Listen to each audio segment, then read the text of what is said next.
CPIMന്റെ സ്ഥാനാർത്ഥി പ്രഖ്യാപനം വേഗത്തിലാക്കാനുള്ള നടപടിക്രമങ്ങൾ തുടങ്ങിക്കഴിഞ്ഞിരിക്കുന്നു. കഴിഞ്ഞ ദിവസം പാർട്ടിയുടെ സംസ്ഥാന സെക്രട്ടേറിയറ്റ് യോഗം കഴിഞ്ഞു. ഇനി വീണ്ടും സംസ്ഥാന സമിതി യോഗത്തിൽ ഈ സ്ഥാനാർത്ഥികളാകാൻ സാധ്യതയുള്ളവരുടെ പേരുകൾ വീണ്ടും ചർച്ച ചെയ്യപ്പെടും. അതിനുള്ള നടപടിക്രമങ്ങളിലേക്ക് CPIM കടന്നിരിക്കുന്നു. ഇതിനിടയിലാണ് പ്രമുഖരായ ചില നേതാക്കന്മാർ മത്സരിക്കുമോ ഇല്ലയോ എന്ന കാര്യത്തിൽ ഒരു തീരുമാനത്തിൽ എത്താത്തത്.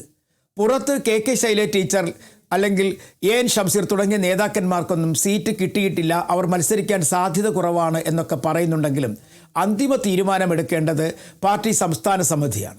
സംസ്ഥാന സമിതിയുടെ തീരുമാനത്തിലേക്ക് ഇതുവരെയായും കടന്നിട്ടുമില്ല.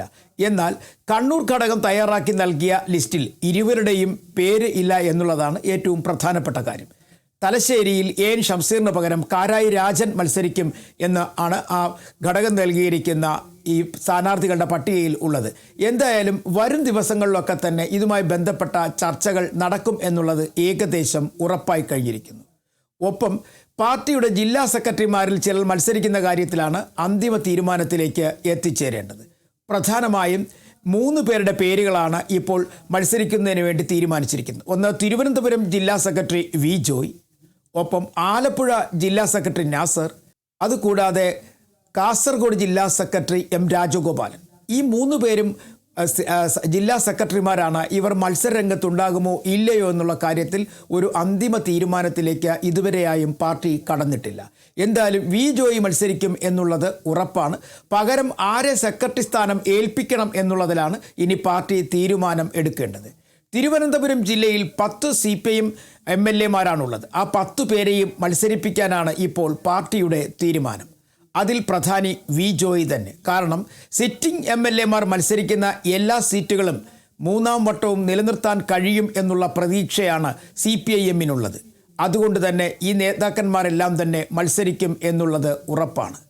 പാർട്ടി ജില്ലാ സെക്രട്ടറി സ്ഥാനത്തേക്ക് അല്ലെങ്കിൽ തിരുവനന്തപുരം CPIM-ന്റെ ജില്ലാ സെക്രട്ടറി സ്ഥാനത്തേക്ക് MP A. റഹീമിൻ്റെ ഉൾപ്പെടെ പേരുകൾ പരിഗണിക്കുന്നുണ്ട്. മാത്രവുമല്ല A. റഹീമിന് ജില്ലയിൽ പ്രവർത്തിച്ചുള്ള പാരമ്പര്യം കൂടി ഉള്ളത് കൊണ്ട് തന്നെ അദ്ദേഹത്തിൻ്റെ സാധ്യത ഏറിക്കഴിഞ്ഞിരിക്കുകയാണ്. മറ്റൊരു പ്രധാനപ്പെട്ട കാര്യം കൊല്ലത്തെ സീറ്റുകളുടെ കാര്യത്തിലാണ്. അവിടെ ഒരു അന്തിമ തീരുമാനത്തിലേക്ക് എത്താത്ത ചില സീറ്റുകളുണ്ട്. പ്രത്യേകിച്ചും കുണ്ടറയെ സംബന്ധിച്ചിടത്തോളം അവിടെ നേരത്തെ മന്ത്രി J. മേഴ്സിക്കുട്ടിയമ്മ മത്സരിച്ച് പരാജയപ്പെട്ട സീറ്റാണ്. അവിടേക്ക് ആരെ മത്സരിപ്പിക്കണം എന്നുള്ള കാര്യത്തിൽ ഒരു തീരുമാനത്തിലേക്ക് എത്തിയിട്ടില്ല. തിരുവനന്തപുരം പോലെ തന്നെ കൊല്ലത്തും പാർട്ടിക്ക് വലിയ പ്രതീക്ഷയുള്ള ഒരു ജില്ല കൂടിയാണ്. കൊല്ലത്ത് അല്ലെങ്കിൽ കൊല്ലം, തിരുവനന്തപുരം, പത്തനംതിട്ട, ആലപ്പുഴ ജില്ലകളിൽ നിന്ന് കിട്ടുന്ന സീറ്റുകളാണ് ഭരണം നിലനിർത്തുന്നതിന് ഏറ്റവും കൂടുതൽ സഹായകരമാകുന്നതെന്ന് CPIM-ന് നല്ലവണ്ണം അറിയാം. അതുകൊണ്ട് തന്നെ സ്ഥാനാർത്ഥി നിർണയത്തിൻ്റെ കാര്യത്തിലും കരുതൽ ഉണ്ടാകും എന്നുള്ളത് ഉറപ്പാണ്. കൊല്ലം ജില്ലയിൽ പ്രധാനമായും ശ്രദ്ധിക്കുന്നത് മലയോര മേഖലയുമായി ബന്ധപ്പെട്ട സീറ്റുകളുടെ കാര്യത്തിലാണ്. അതിൽ പുനലൂരും ചടയമംഗലവും ഒക്കെ തന്നെ CPIയുടെ സീറ്റുകളാണ്.